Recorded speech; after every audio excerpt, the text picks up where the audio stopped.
Your Honor, ladies and gentlemen of the court, and to all those watching from the metaphorical gallery of the Internet age, we convene today in a case that is at once bizarrely modern and timeless. In its core, a case I will refer to as Judge Judy vs.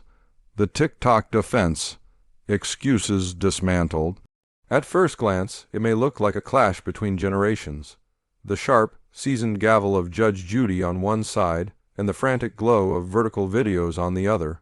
But beneath the memes, filters, and the looping sound bites lies something far older than any platform: the human attempt to escape responsibility by dressing excuses up as explanations. The so-called TikTok defense is not, in truth, a legal doctrine. It is a cultural symptom. It is the argument that if something trends, it must be okay, that if others laugh, it cannot be serious, that if millions participate, then surely accountability dissolves into the crowd. It is the act of pointing to a camera instead of to the rulebook, of saying everyone else did it. It was just a prank. It was for content. As though the presence of a record button transforms misconduct into mere entertainment. Your Honor, Judge Judy, who has spent decades cutting through manufactured narratives and cheap theatrics, stands in symbolic opposition to that entire mentality. Where the TikTok defense spins, she slices. Where the TikTok defense tries to hide behind edits and trends and rapid-fire excuses, she demands facts, timelines, and straight answers. And in this proceeding, I intend to narrate precisely how that clash plays out. How the no-nonsense insistence on personal responsibility dismantles the flimsy scaffolding of its just content, how the gavel drowns out the soundtrack, and how, in the end, excuses made for the camera cannot survive cross-examination in a courtroom. Picture, if you will, a defendant seated before this court, not necessarily charged with a felony, but brought to answer for actions that left real people harmed, property damaged in the name of challenge, reputations destroyed in a viral, exposed video, a small business crushed by false accusations casually tossed out to farm views, a vulnerable person humiliated for a 30-second clip that can be replayed millions of times. When confronted, this defendant does not deny the acts. We have the footage, after all, but instead leans into the TikTok defense. Your Honor, it was just a joke. It's what people do. The algorithm rewards this. I didn't really mean it. I was chasing clout. I didn't think it was that serious. You have to understand how social media works. They speak as if virality were a mitigating factor instead of an aggravating one, as if turning harm into entertainment somehow lessens the weight of their choices. In that moment, the room seems to split in two. On one side, the timeless logic of Judge Judy, the demand for causation, for intent, for foreseeability. On the other, the dizzying spin of online culture, insisting that intention is always innocent, that consequences are accidental, that the camera confers immunity. And then the judge leans in, metaphorically or literally, and asks the question that slices through all of it. Sir, ma'am, did anyone force you to press record? Did anyone force you to post it? This is where the TikTok defense starts to crumble, because its foundation rests on the myth that the platform made them do it, that the trend compelled them, that somehow the digital context transforms a voluntary act into an unavoidable reflex. Judge Judy has heard decades of excuses dressed in other costumes. My friends pressured me. I was drunk. I was angry. I thought it was funny. And the TikTok version is just a fresh coat of paint on the same old structure. She is not impressed by the vocabulary of the app, the mentions of algorithms, for you, pages, engagement metrics, or creator culture. She is interested in choices. Did you know what you were doing? Could you reasonably predict it might hurt someone? Did you go ahead anyway because the views, the likes, and the comments felt more immediate than any abstract notion of harm? That is the core of this trial. The TikTok defense tries to hide individual decision, making inside a cloud of collective behavior. Everyone else is doing it. It's not that deep. It's how we grow accounts. But Judge Judy, standing for the rule of law and common sense, pulls it back to the singular. You here now, you chose, you acted. You posted, you watched the view count climb, and when the fallout came, you tried to hand the blame to the culture, to the platform, to the very audience you courted. This is not a battle between a television judge and a phone screen. It is a referendum on whether a generation raised on quick cuts and viral trends believes that real-world accountability can be edited out in post. As I narrate these proceedings, Your Honor, I will walk through example after example of this defense in action. The prankster who calls a cruel stunt content. The gossip channel that frames defamation as tea.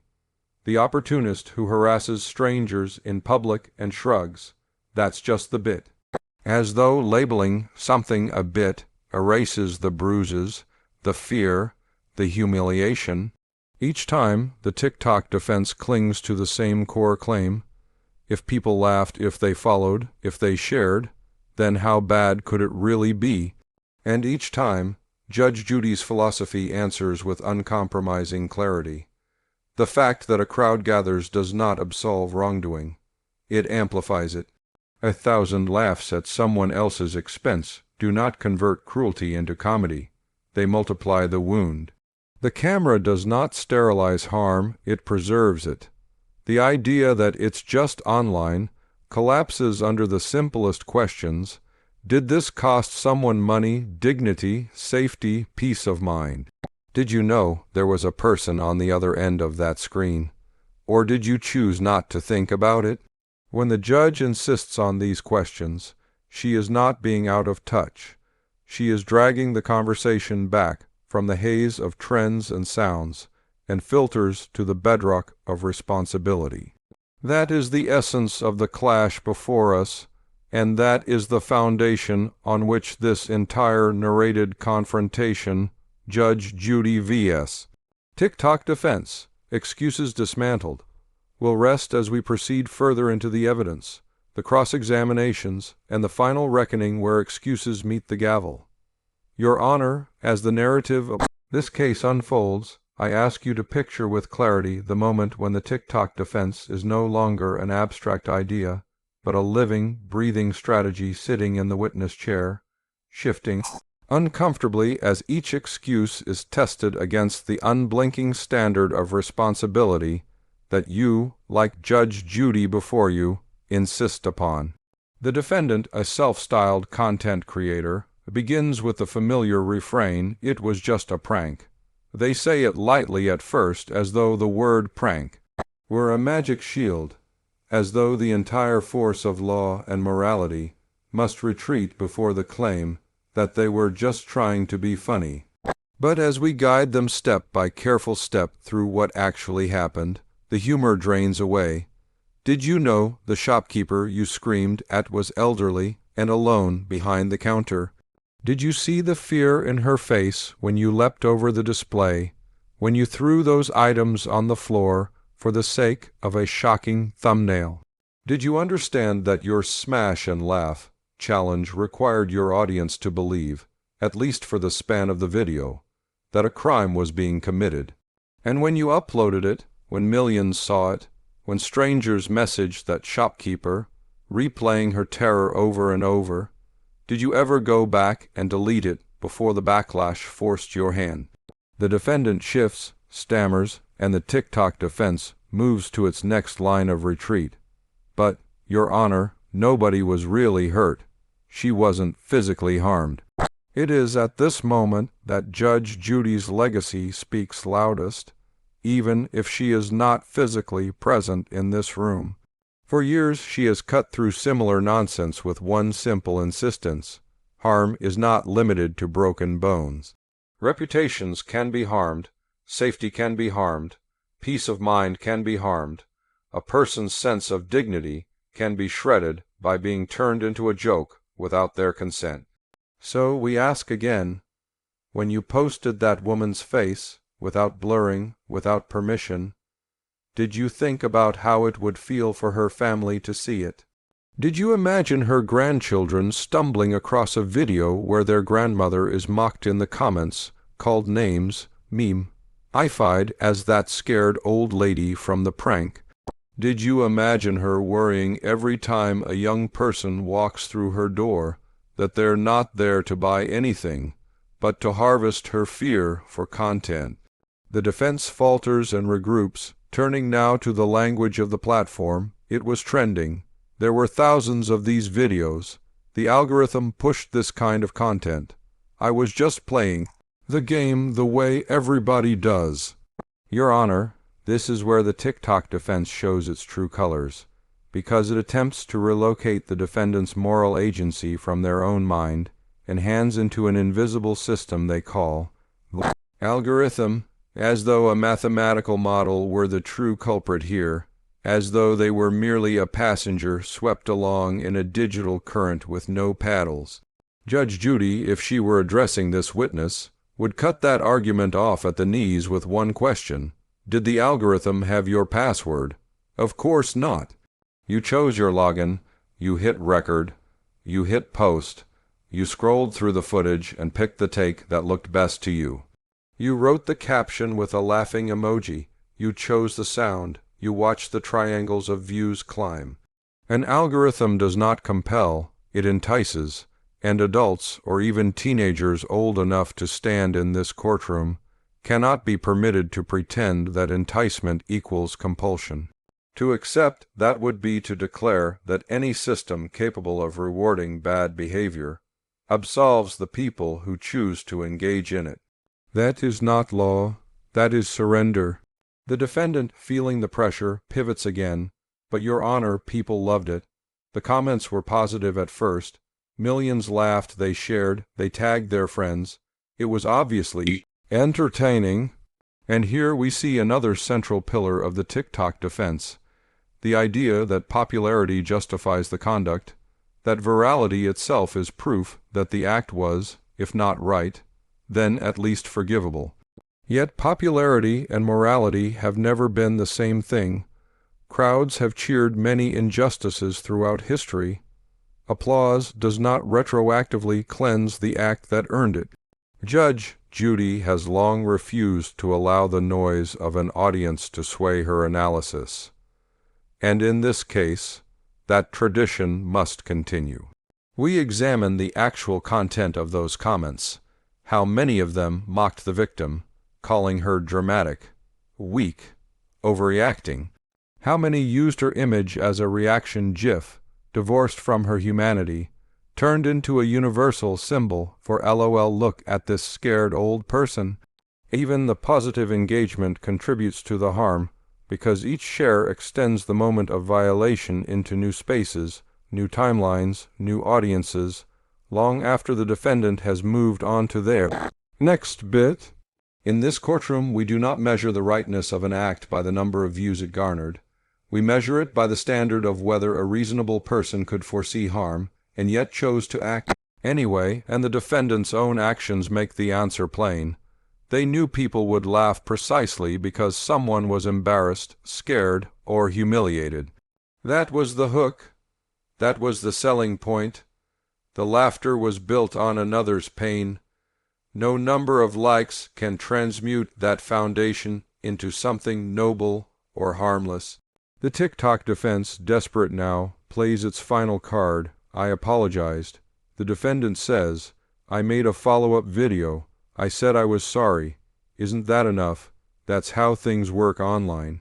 But, Your Honor, an apology delivered to an audience before whom you previously performed the harm is not a simple cure-all.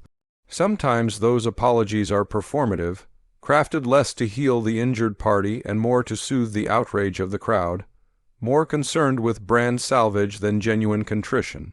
We ask, did you apologize to her directly? Did you compensate her for the business she lost from people who were afraid to walk into the crazy prank store? Did you take the original video down before you were threatened with legal action, or did you leave it up, still monetized, still feeding you ad dollars, while you recorded yourself in tears asking, the public to accept that you had grown from this moment. Judge Judy has always understood that remorse is measured not in words but in actions. If the apology is sincere, it comes with restitution, with a willingness to bear real cost for the harm done. Without that, the sorry becomes just another piece of content, another performance in a feed full of performances. And so, Your Honor, we see the TikTok defense laid bare. Prank as shield, lack of physical harm as excuse, the algorithm as scapegoat, popularity as justification, and a shallow apology as a reset button. Each of these pillars, when interrogated, collapses under the simplest questions Judge Judy has asked of countless defendants in different contexts. What did you do? What did you know? What could you reasonably expect would happen? And what did you do after you saw the consequences? In narrating this cross-examination, we do not merely expose one person's flimsy excuses. We expose an entire cultural posture that seeks to replace accountability with aesthetics. The court cannot, must not, accept that trade.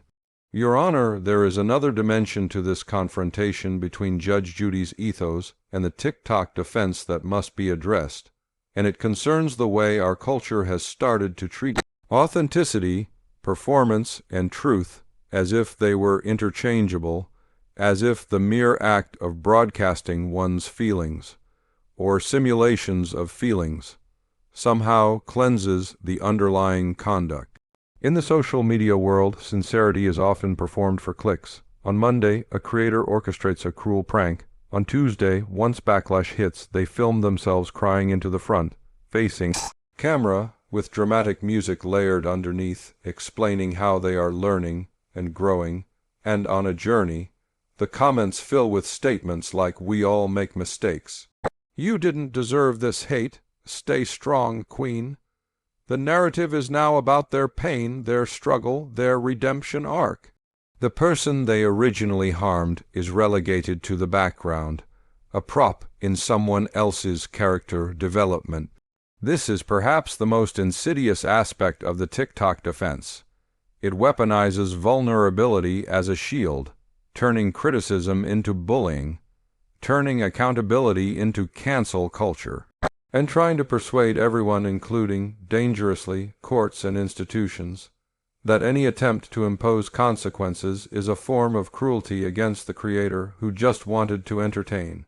Judge Judy's approach slices through this sentimental haze with a question she has asked in many forms over her career.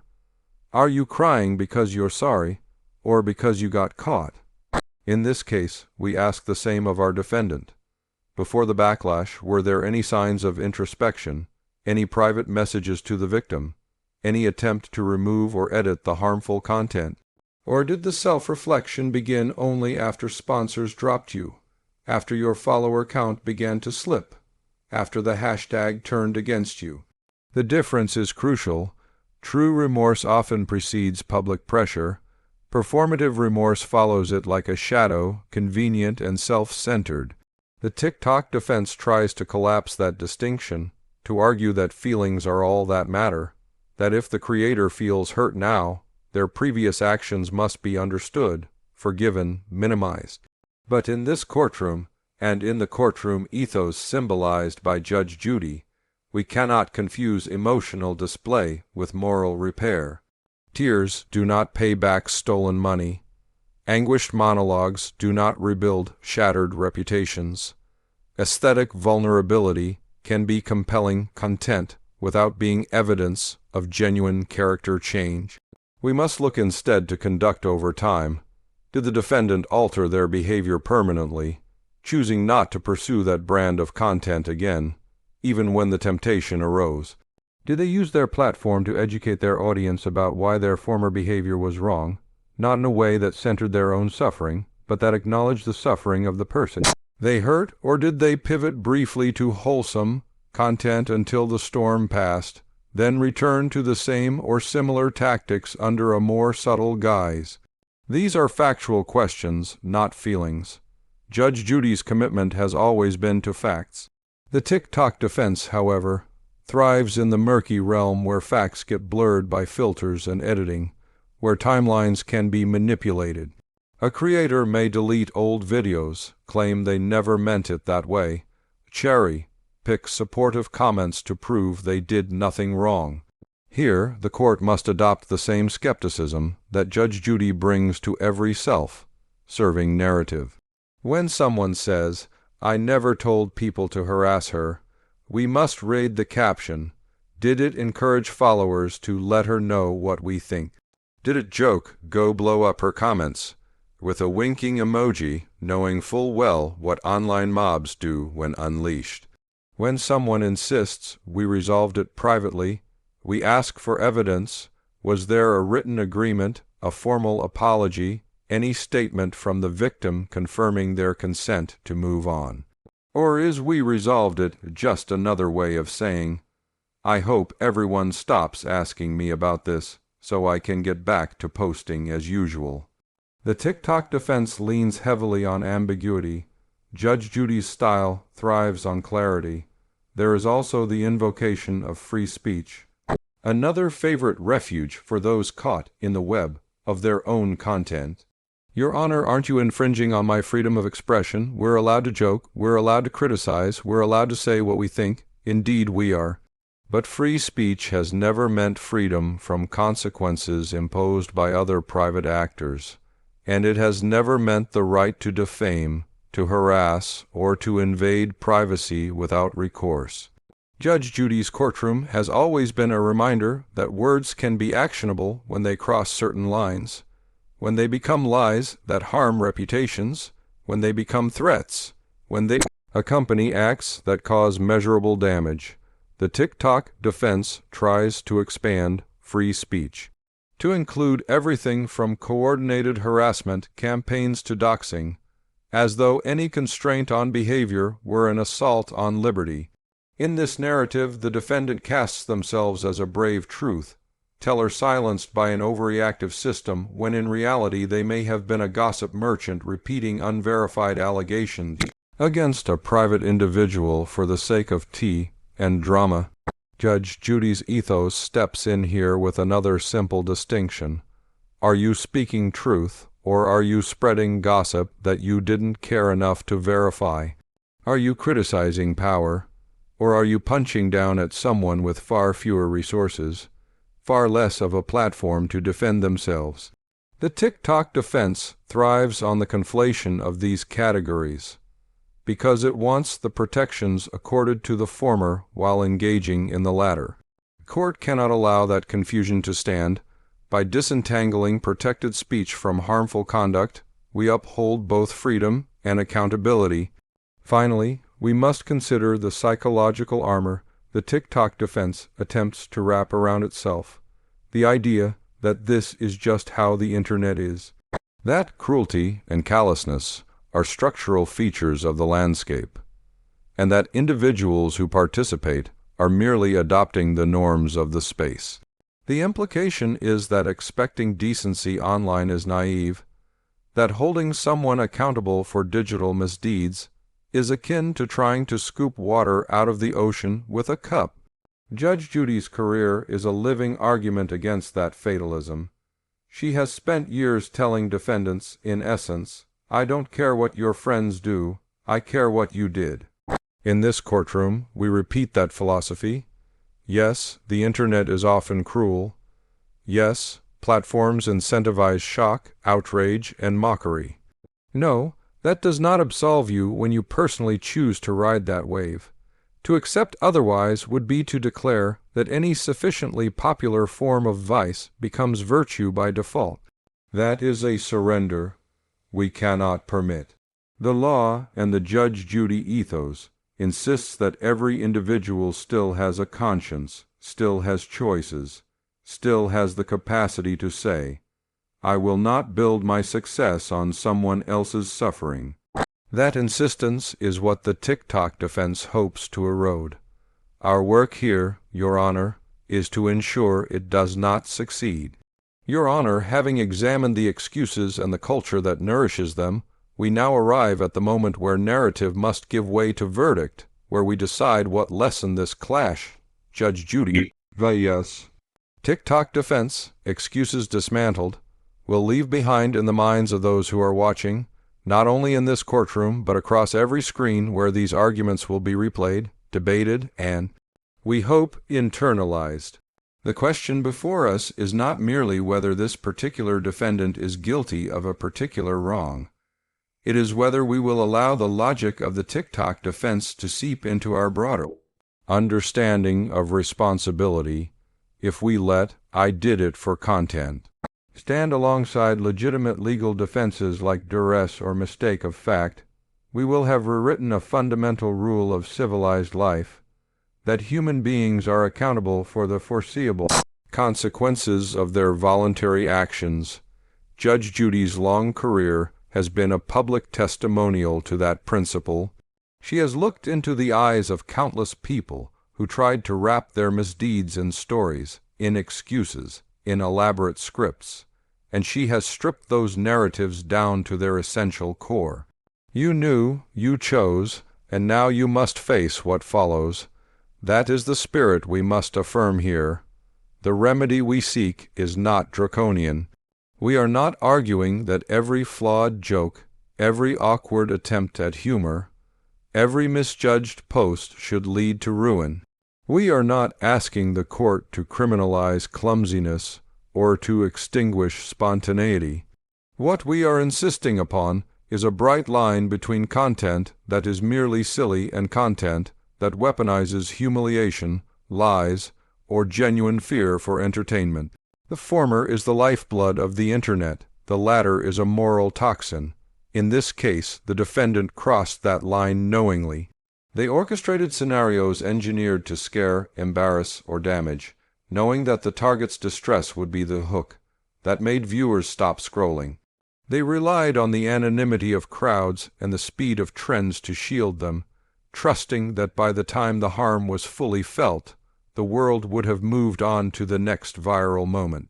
They underestimated, however, the persistence of pain and the possibility that someone, perhaps someone who grew up watching Judge Judy slam her gavel against self-serving nonsense, would say, "No, we are not moving on.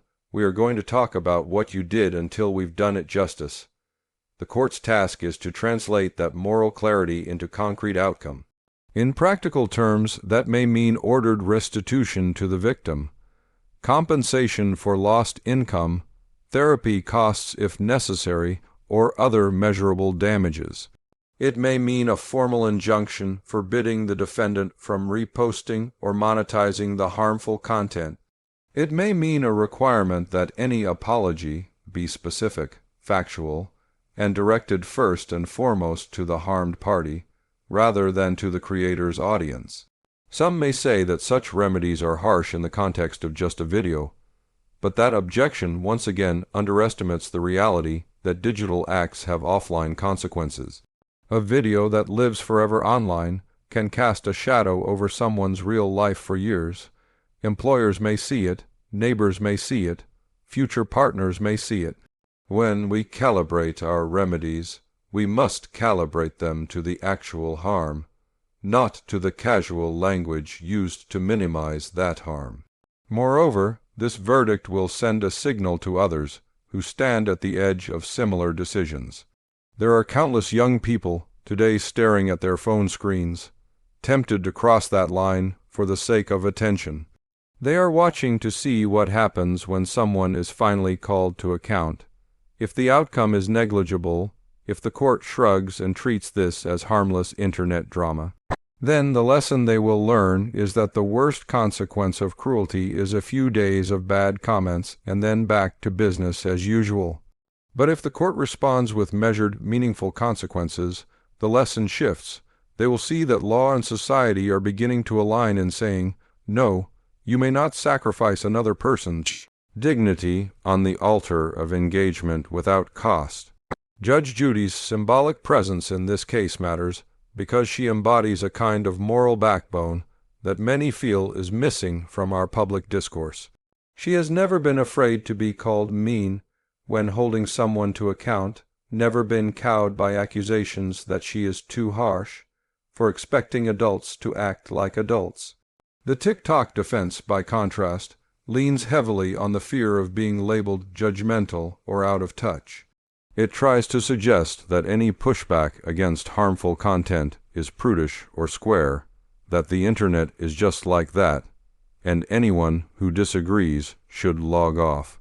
Your Honor, if institutions like this court, guided by the firm yet fair spirit of someone like Judge Judy, retreat in the face of such rhetoric, then we will have ceded the moral terrain of digital world entirely to the whims of trend cycles and market incentives.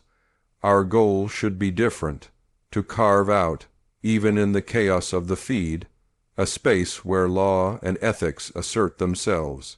Let this case be a clear marker of that space. In closing, I submit that the TikTok defense must be formally and emphatically rejected.